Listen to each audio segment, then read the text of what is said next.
Philadelphia got a win last night. They had contributors like Dallas Goedert, who people are like, it's the Dallas Goedert game we didn't know we needed, and Barkley. There were some blemishes, too, though, along the way after seeing a Saints team score 91 over 2 games, Peter.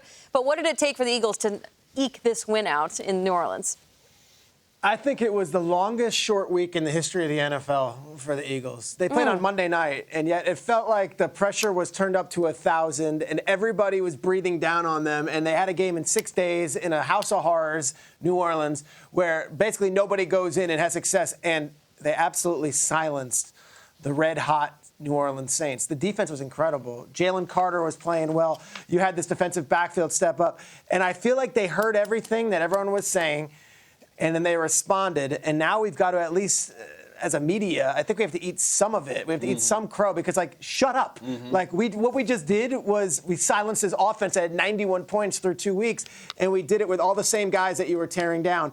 And I think nobody verbalized that better than their spark plug in the defensive backfield at his locker after the game. Here is the Patrick Beverly of the NFL, Mr. Chauncey Gardner-Johnson. Take a listen. Man, we're in top what? Top what? Top what? Top what? Top what? Ain't nothing get over that top from shout out to Slade, shout out to Q, shout out to Vontae, shout out to Reed, shout out to Ringo, shout out to Coach CP, shout out to Coach JK. Hey, man, best secondary in the league. That's the case. What'd you have to play through today? We ain't played through nothing. Played through my teammates. I'm not worried about somebody. Listen, we keep receipts. That's what I told y'all in my room. See y'all Sunday. But I told y'all a couple days before, they got rid of me. I ain't get rid of them. It's still in me. It's still tatted on me. I ain't worried. He would go on to later say, that's David Carr, or Derek Carr. And he's just like, that's Derek Carr.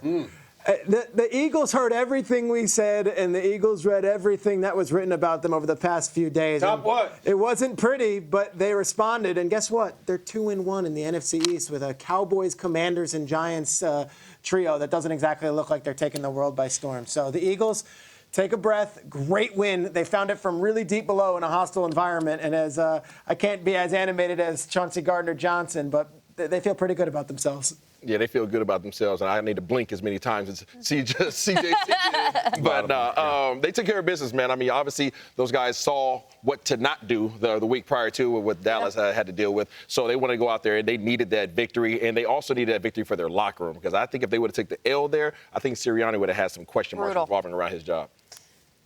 No, I think Sirianni's having a tough afternoon, but it can't be the focus. They won. They've looked great in 2 games. They've looked great for 2.5 games. Saquon was fantastic in this game. He was really, really good in the last game. It's just like, catch that ball and they're 3-0 and everyone, there's a toast to the town. I was like really, really hard on the Eagles last week for the way that game ended, and I think I got a little emotional about it. I probably got a little over my skis. This was, I don't know, it's in the conversation, the short list through 3 weeks of most impressive wins of the season, just because what New Orleans had going on. To that point, is New Orleans Fugazi? There we go. I mean, are they the fool's gold? Was that like, oh, that was a fun 2 weeks, and we're going to look back on that? They came up really short. 12 points, guys. We don't need 40 every week. It would have been nice to get 20, and we got to win. So, listen, huge respect for the way Philadelphia showed up in that game. I know they didn't put a show around or anything. They scored 15 points. The defense was awesome, and Saquon is fantastic. I'm very fascinated to watch New Orleans next week. They're my most intriguing Week 4 team. I don't even know what the matchup is. It's Monday. Who cares? I just want to know if that was them or the first 2 weeks of them, because I got some thoughts, but I need to see one more game. It was for A.J. Brown to be out, for Devontae Smith to be out. You could assume that, a star is going to show up in Saquon Barkley. And up until this play, Dallas Goedert, to me, was the guy in Angry Runs who was like, who's that guy that hands out scepters? I want to hear from that guy. That was Dallas Goedert to me, and then he showed up massive in this game. Now, if I'm a defender for the Saints, and I would love to not run into each other on the final play of Dallas Goedert, massive gain up the left side to set up the Saquon Barkley touchdown. But Dallas Goedert, the unsung hero of Sunday for the Eagles, the walk-on for South Dakota State, going up with the Penn State star player in Saquon Barkley.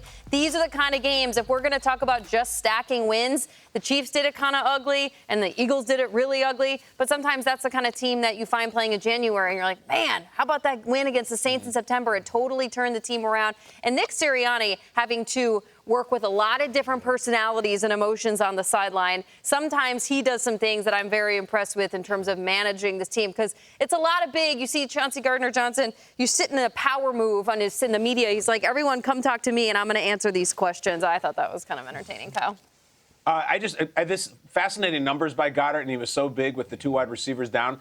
A call out to our research department and to social media. When's the last time a tight end had a 170-yard game? Who was? I wonder who it was. I know Kittle's had some big games. Peter, you have any guesses? I feel like Laporta had a couple big ones last year. I don't know if he hit 170, though. 170. Let's go. The race is on. Research department, social media, tweet the show. Who can win? When's the last time a tight end had 170-plus yards in a game? You're off and running. Go.